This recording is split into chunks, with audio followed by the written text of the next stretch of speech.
SmackDown did their lowest rating in over 5 years when they returned to the USA Network after a stint on Fox. A long stint on Fox that didn't produce a rating as low as this one. 1.723 million overall. And now we're here to break down the quarters and to see who was responsible for bringing in this shameful number. Welcome back, guys, to Fog Wrestling. And I know what you're thinking. This video is a little bit out of date. It's Saturday. Last night was Friday. SmackDown happens on a Friday. The problem with this one is, this SmackDown quarterly hour ratings is from the previous Friday. Well, why is that? I don't know. You have to go and ask Mr. WrestleNomics. He's getting a little bit slow lately, uploading these numbers. Maybe the numbers are getting so small that they're kind of harder to find. Maybe that's why they're taking longer to upload these days. I don't know. Well, you wouldn't drink out-of-date milk, but you can drink it in, man. You can drink some of that Fog Wrestling champagne. But you know what? I'm intrigued. Normally I'm intrigued with these quarters, but brand new network. And having a quick glance here. I'm very intrigued. He's very intrigued. Well, let's get into it. Quarter 1, 8 o'clock to 8:15. Triple H live promo, followed by a video of Cody and Solo, or a video of SmackDown, whatever, followed by Cody versus Solo.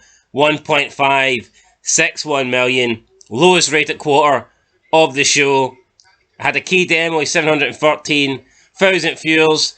I'm assuming this is low because people just didn't really catch on. They forgot about this change to USA Network. And that's why they're a couple 100,000 down. That's the only thing that makes sense. But is that good enough? Is that a good enough excuse for WWE in 2020? I think this has been happening every time they move channel. Let's be honest. But see if wrestling was must see and must watch, man, you'd fucking know what channel it's on. The reality is it's shit. I disagree, man. I think even in the Attitude Era, people were just tuning into the normal channel expecting to get it. And then they realise, oh shit, it was changed. No, but see when they did that bloody epic promo in like '99 where it showed you McMahon walking around with like the headquarters and Kane was firing people through windies, Austin was doing stunners, Mick Foley was shaking in the corner and Taker was chokeslamming people off of barricades. That was to hype up the new programme. This is a pathetic number to kick off, man. Yeah, I mean, it's not great. Did WWE promote the return to the USA Network? Well, probably not, to be fair. I mean, they could have done it better. I think this rating definitely shows that they could have done it better. So 1.561 million. That must be the lowest rated quarter SmackDown has done probably in over 5 years. Because I don't recall it ever being this low. Very low. But my point is as well, it's like, say you tuned into Fox, right, and SmackDown wasn't there. You would quickly establish that after, 4 seconds? So surely the people that realise that would almost be... I mean, it doesn't take you 15 minutes to find the correct channel. Unless you're like 99. Maybe people just hate Triple H. Could be that. We hate him. So, yeah, that works for me. Right, quarter 2, 8:15 to 8:30 PM. Cody Rhodes versus Solo Sikoa. Continuation of the match. This went up 14% to 1.775 million. And went up 8% in the key demo to 769,000. Now, back to quarter 1. I mean, they did promote that the Steel Cage World title match was going to kick off SmackDown. People were expecting that to be the first thing they seen, not Triple H. Now, maybe if you know how Triple H works and you know how big his ego is, then you could have maybe put 2 and 2 together and expected a Triple H, segment before this world title match. But still, people would have assumed that based on how this show was promoted, that the world title match was kicking off the show. So, yeah, just to back up the quarter 1 number, I think that 1.561 is very poor. And if they knew that beforehand, would they have just saved that for the main event? I mean, possibly. But it's almost like they wanted to have Roman Reigns and Cody be in the main event because they don't have any other stars, so they kind of just have to put them in the beginning and the main event as well. You could argue, why don't they do that every week, though? Is that the effort that they made for the USA Network debut? I've always said that the biggest star should be in multiple segments, and why not? I think you want your biggest guy opening the show and probably ending the show as well. That's what used to happen back in the day. Your biggest stars would come out first, and normally they get booked for a match in the main event. I don't see why everybody needs to be one and done. You see CM Punk on Raw. When was the last time he was in multi-segments? When was the last time he was in multi-quarters? Nah, I mean, never, They're not good at it. They're really not. So yeah, I mean, I can understand why they put that match first, and they probably thought that would get a good bump, and people would definitely make sure they were tuned in. But 1.561 is pretty poor when you consider what kicked off the show. No, it's quite poor, and that's what I said about 5 minutes ago. I actually, what would have happened if it was like Michin against Nia Jax or a match like that kicking off the show? How low can you go? But people knew this was going to kick off the show. And say, oh ho, they thought Triple H might come in there with his ego. Well, you're getting Triple H in a world title steel cage match. Fucking tune in. Change your fucking car. Change your fucking channel. Get in. Jump in, right, anyway, quarter 3, 8:30 to 8:45 PM. Cody Rhodes, The Bloodline, Roman Reigns live angle. We then get Nick Aldis backstage promo followed by Michin versus Piper Niven. This went down 2% in viewership and 4% in the key demo. So the viewership now at 1.747, a loss of 28,000.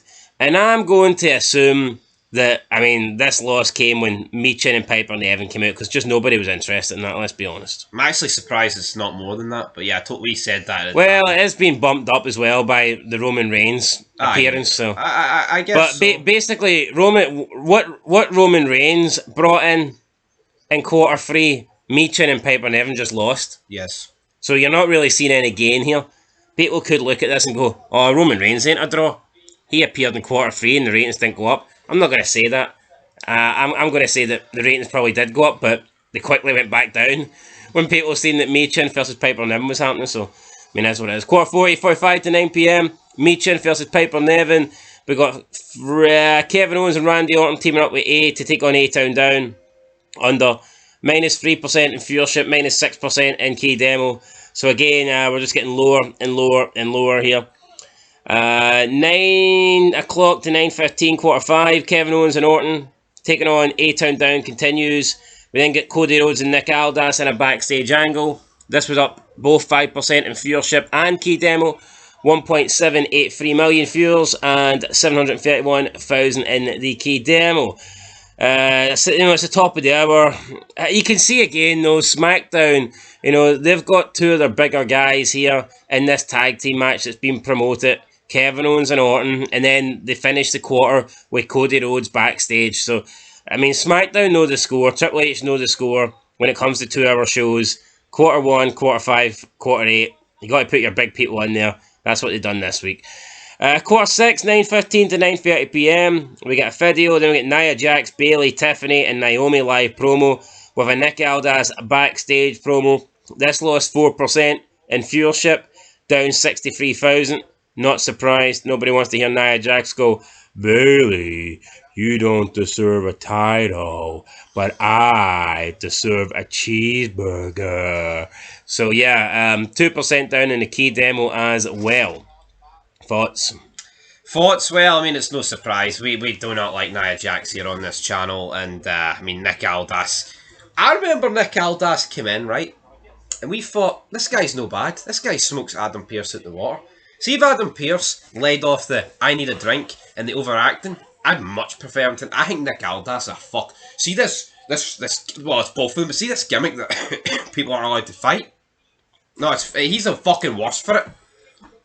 Yeah, I mean, what? I don't understand. I mean, it's a wrestling show. It's a show where grown men fight.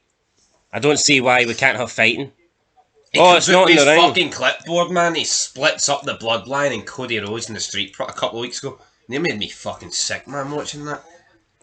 Right, quarter 7. Oh, but see, unless you've got a heel to protect, why the fuck wouldn't you want your guys to fight? Yeah, it makes no sense. No, it's so fucking pathetic. It's just like, oh, this is real. It's like, it's like boxing. We don't want to fight before the match. It's not. It's a fucking television show. Yeah, but that's all right, man. If they're doing it once in a blue moon, like when they sent out the roster to separate Cena and Brock or Brock and Taker. But I'd say this happens a couple of times every SmackDown. Yep. Every feud's the fucking same, man. It's like, I can understand if it's a big feud and you're thinking, oh my god, if these two guys collide, all hell's going to break loose and, oh man, we need to send out the officials to stop them from fighting, but... Could you imagine during the invasion angle, the referees splitting up every time WCW, ECW and WWE guys went at each other? Be fucking retarded. It would be retarded, right? See Booker T attacking Austin. Fuck that. The referee should have stopped him before he got there. Speaking of retarded, quarter 7, 9:30 to 9:45 p.m. Andrade versus Carmelo Hayes. This was down 3% in viewership and 4% in key demo. So the key demo went down to 687, lowest key demo quarter of the show. Tell you what, Carmelo Hayes told him on last night's SmackDown to go back to bag and fries. Just put the fries in the bag. You're washed. Fuck. Well, that tells you all you need to know. And you've got people on Twitter saying Andrade should be in the GOAT category. Fuck off. That was the best. That was the best thing on SmackDown last night. No, see Andrade, right? He wouldn't even be in the top 25 Mexicans to wrestle in WWE. That's fucking Mexicans, man. Right. Anyway, back to the point here. Quarter 7 had the lowest viewership and the lowest key demo, and it was Andrade versus Carmelo Hayes. Oh, fucking surprise! So I mean, nobody cares about this. Error, same old shit. Yep, then we're going to quarter 8, 9:45, 10 p.m.